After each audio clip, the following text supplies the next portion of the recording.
बोला लवकर, काय तयार करायचं रे बाळांनो आता? चला समोर बघा, इलेक्ट्रॉन डॉट स्ट्रक्चर. कशाचं इलेक्ट्रॉन डॉट स्ट्रक्चर करायचं रे? C2H4. C2H4. चला कार्बन. कार्बनचे व्हॅलन्स इलेक्ट्रॉन किती आहेत? 1 2 3 4. हायड्रोजन. हायड्रोजनचे व्हॅलन्स इलेक्ट्रॉन किती आहेत? एकच. व्हॅलन्स इलेक्ट्रॉन कळले का सगळ्यांना? Yes or no? कार्बनचे व्हॅलन्स इलेक्ट्रॉन किती आहेत? 4. म्हणजे व्हॅलन्स इलेक्ट्रॉन कार्बन साठी किती आहेत रे? 4. आणि व्हॅलन्स इलेक्ट्रॉन हायड्रोजन साठी किती आहेत रे? 1. बरोबर आहे का? ओके.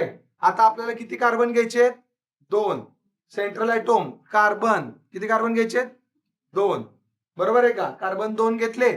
आता मला सांगा हायड्रोजन किती आहेत रे? 4. किती आहेत?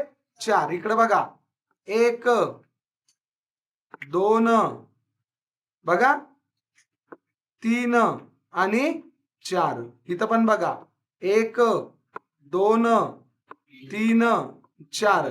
कार्बन कार्बनचे 4 व्हॅलन्स इलेक्ट्रॉन लिहून काढले. पण आता मला काय म्हणायचंय बघा, हायड्रोजन किती आहेत तुमचे? 2. हायड्रोजन किती आहेत? 4. किती आहेत? 4. आता हायड्रोजनचा व्हॅलन्स इलेक्ट्रॉन एकच आहे. किती आहे? एकच. मग आता मला सांगा, इकडे बघा, सपोज आपण जर असं केलं, लक्षात द्या, हायड्रोजन 1 व्हॅलन्स इलेक्ट्रॉन, बरोबर का? टोटल 4 आहेत ना, बरोबर. दुसरा हायड्रोजन 1 व्हॅलन्स इलेक्ट्रॉन, बरोबर आहे का?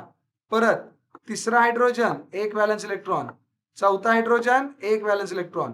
काढले का 4 हायड्रोजन? आता किती इलेक्ट्रॉन शिल्लक राहतात बघा बरं. हा मधला 1 आणि खालचा 1 राहतात ना शिल्लक, का नाही राहिले? कळलं का सगळ्यांना? अरे लक्षात आलं का? मग आता मला सांगा कसं जोडायचं? फक्त ऑक्टेट कंप्लीट झालं पाहिजे आणि हायड्रोजनचं काय कंप्लीट झालं पाहिजे? ड्युप्लेट. काय कंप्लीट झालं पाहिजे? ड्युप्लेट. आता मला सांगा हो का, हा 1 इलेक्ट्रॉन कार्बनचा आणि हा कार्बनचा केला शेअर.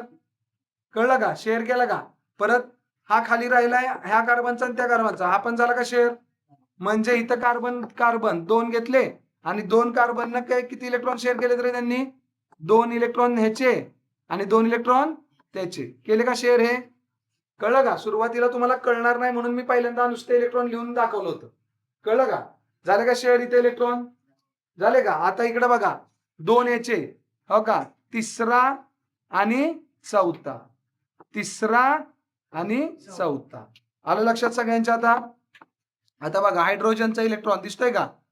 हा हायड्रोजन झाला, हा हायड्रोजन, हा हायड्रोजन आणि हा पण हायड्रोजन. झाले का? C2H4. अरे झाले का? आता प्रत्येक हायड्रोजनचं ट्यूप्लेट आहे बघा. आहे का ट्यूप्लेट? का नाहीये? आहे. प्रत्येक हायड्रोजनला 2-2 इलेक्ट्रॉन आहेत का? बघा की आहेत. कळलं का? झाले इलेक्ट्रॉन डॉट बरोबर हायड्रोजनसाठी. हे चेक करायचं आपण. आणि कार्बनसाठी ऑक्टेट कंप्लीट पाहिजे. बघा कार्बनचं मोजा, 2 2 4 2 6 2 8. ह्या कार्बनचं मोजा 2 2 4 2 6 2 8. म्हणजेच काय झालं? कार्बन आणि कार्बन मध्ये किती इलेक्ट्रॉन शेअर झाले टोटल? कार्बन आणि कार्बन मध्ये किती इलेक्ट्रॉन शेअर झाले पोरांनो? 4. हो का? 1 2 3 4 शेअर झाले ना. म्हणजे याला काय म्हणणार? Double covalent bond. कुठला बॉन्ड? Double covalent bond. आणि इथं कुठला बॉन्ड होणार? सिंगल. इथं कुठला बॉन्ड होणार? सिंगल.